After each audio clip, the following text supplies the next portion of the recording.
welcome to Drinks with Ron. I'm Ron, and man, the volume made it a little hard to compete with.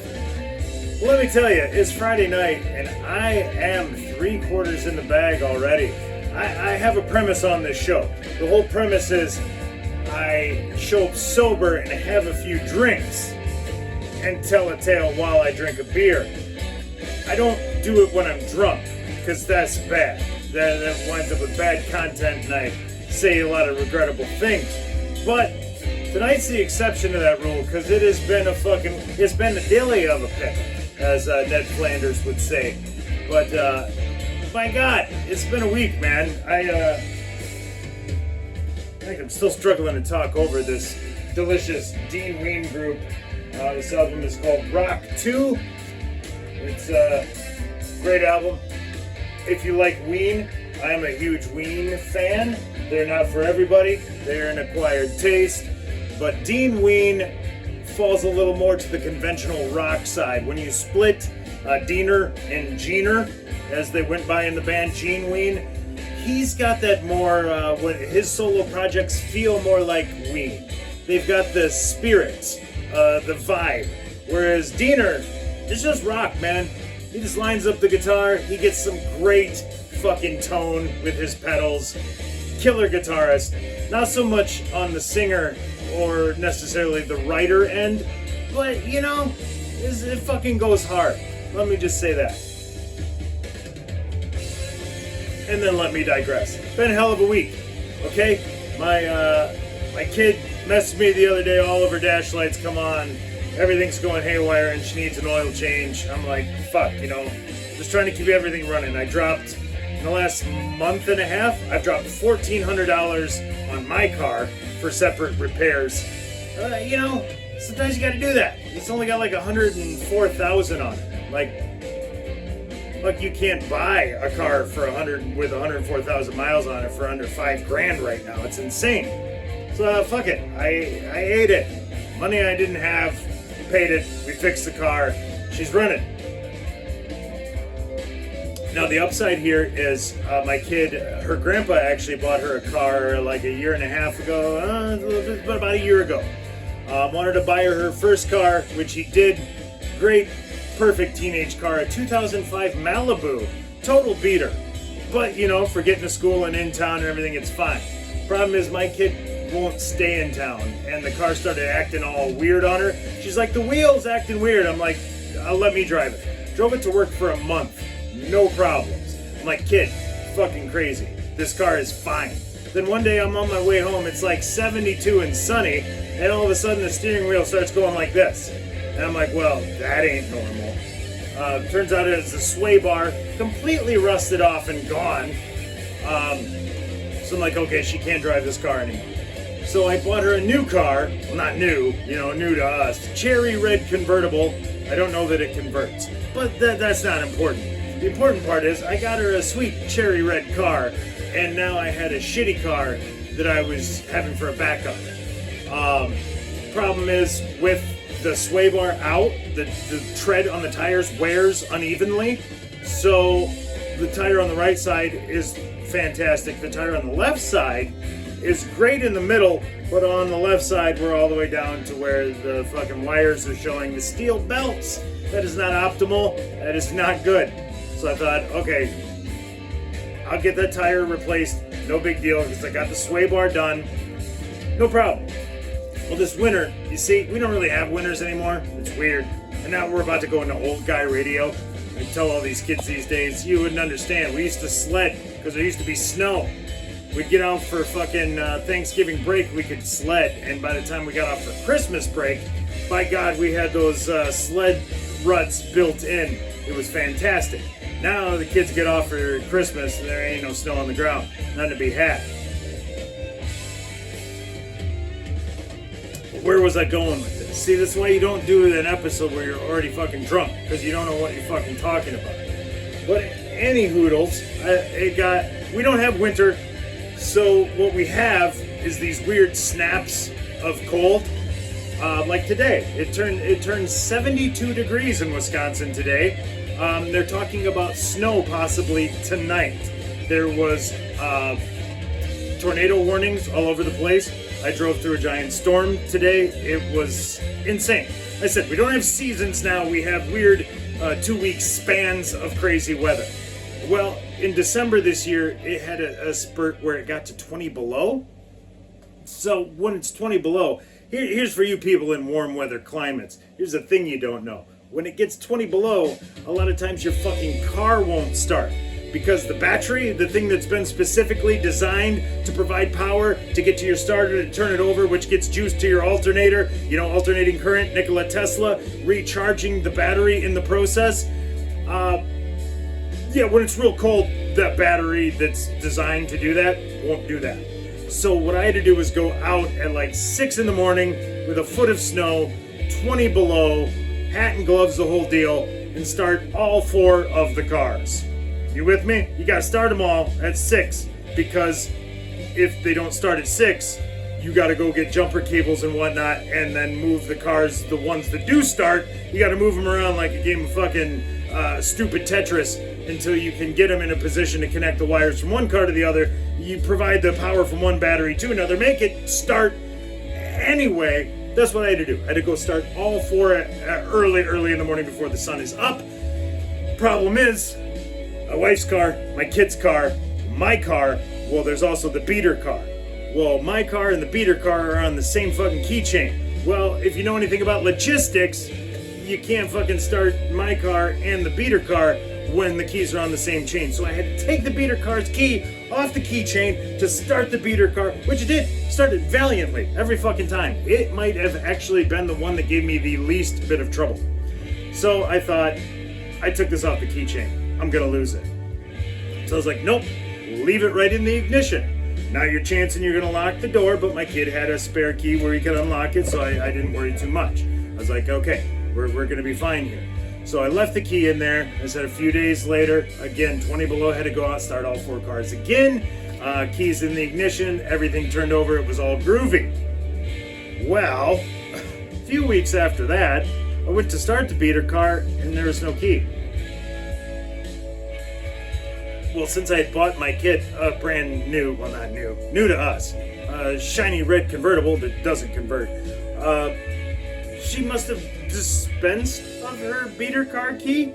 I assume she was like, I have a new convertible now, away with you, peasant car.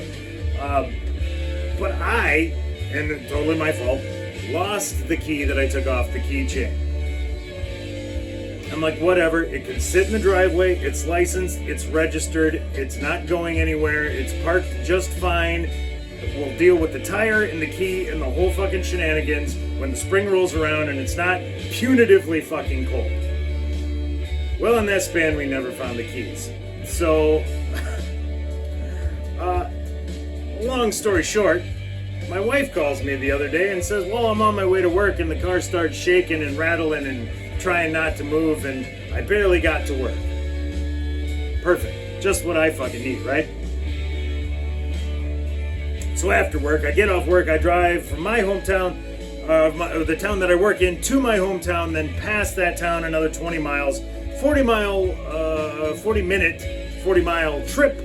I get there, pull the dipstick out of the car, and the dipstick is way, way, way above where it should be. I mean, there's way too much liquid or viscous, gelatinous goo in the oil pan. Well, when I pulled it out, it also dripped off like water, which, if you know anything about oil and viscosity, it shouldn't do. Leading me to believe that there is gas in the oil. Not good. So now I need my beater car. So, like, if I can find the key, I can get the car started. There's a guy locally. He'll come out and just change the tire right there in your driveway. You don't got to dick with it. I was like, there's no point in calling him to do that until I get the key.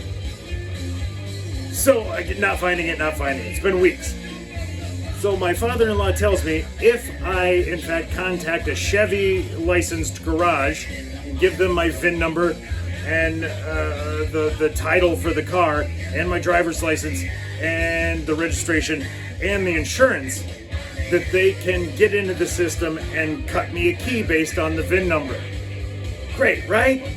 Well, that's not all of it. See, 2005, I had thought this was far enough back in the ancient past. But apparently these keys still need to be programmed. So the garage can cut me a key, but it won't be programmed. So my car won't actually start. You need to program it to work with the car. My father-in-law says, no problem. A different garage gave me all the information and the ability to program this key. Of course, that's not guaranteed to work, he says. Fair enough. So at this stage, I get a hold of the garage. I'm like, look, I am the guy who owns the thing. I will be there with all the paperwork. And he's like, no, you got to program it. And at this point, it had been a few days since I talked to my father-in-law, so I was not sure on my facts. So I didn't commit. I was like, oh, I'm sorry. I think he said, let me go talk to him.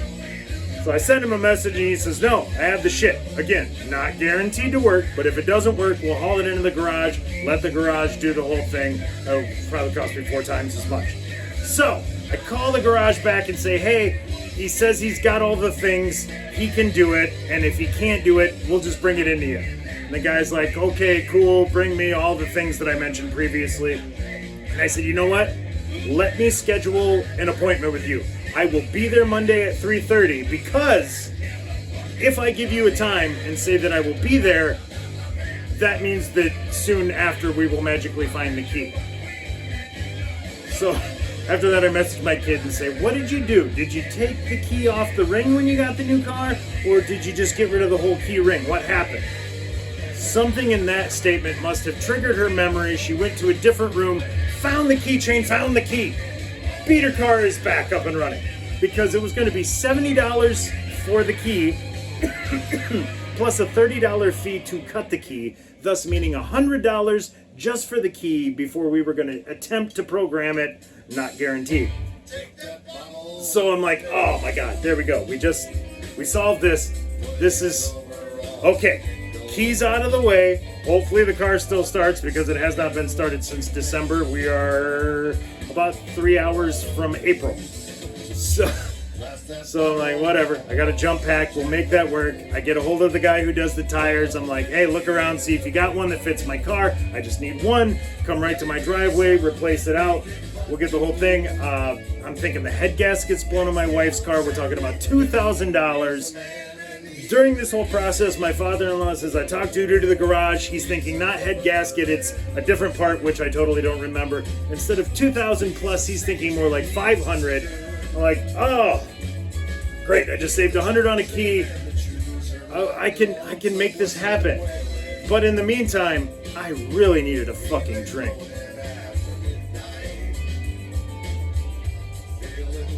So I bought a 6-pack of Schlitz. A delicious Wisconsin beer. Hey, look at that. I got plenty of Schlitz paraphernalia. I'm a fan of the beer. It got a bad rap for a while. It was known as, it was in that category of like crap beer, like Meisterbrau, Schlitz, Blatz, like all the 80s derivatives. I don't care. Schlitz is a quality beer, and you can fight me.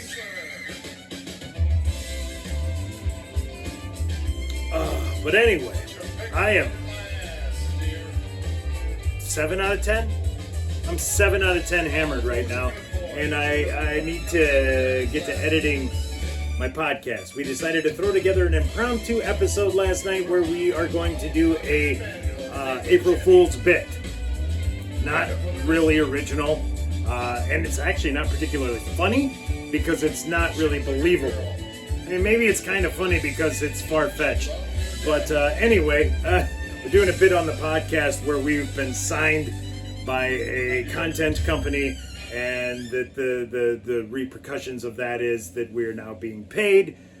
But we're going to get rid of 4 of the 7 people on the pod, and instead of getting hammered and really high the whole time, we're going to clean it all up. We're no drinking, no smoking, no swears, full production meetings. I said, not believable.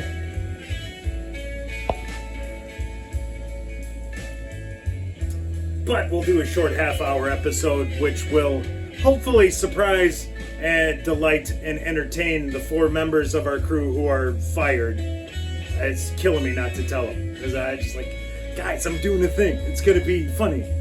But it's just great that I've got a podcast crew where I can do the joke kind of at their expense, and I don't have to worry that anybody's gonna be fucking butthurt. One dude's gonna find it fucking hilarious. One dude is gonna like give us the golf clap for the idea and the execution. One dude's gonna be like, you didn't bring me in on the joke. And the chick she's just gonna be great because she's great.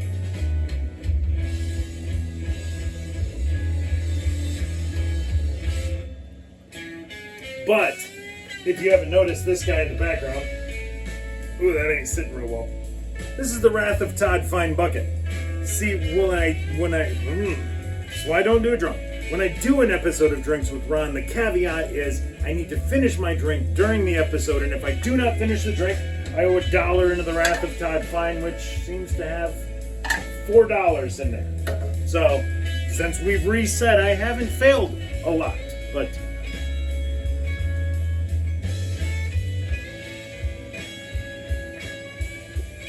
this, ooh, that's foamy. There's a lot of bloat. There's a distinct chance that I could walk into this back room and throw up a pile of foam. That's a 6 out of 10 chance right there. And in fact, it's such a strong possibility that I had completely forgotten everything I was going to say then. So what I will do is say that I have avoided the fine. The $1 that I saved not paying into the bucket I may have to pay that fine in a different manner, like more physically, with Miller High Life foam related throw up. But to close the circle, the Dean Wayne Group, Rock 2 on the platter, red vinyl, and as I'd mentioned earlier, the tone he gets on his guitar. If you're a guitar rock person, check it out. Dude can fucking play, and I love to listen to him play. But I've got to get to podcast editing and sobering off. So, for Drinks with Ron, I'm Ron. Signing off.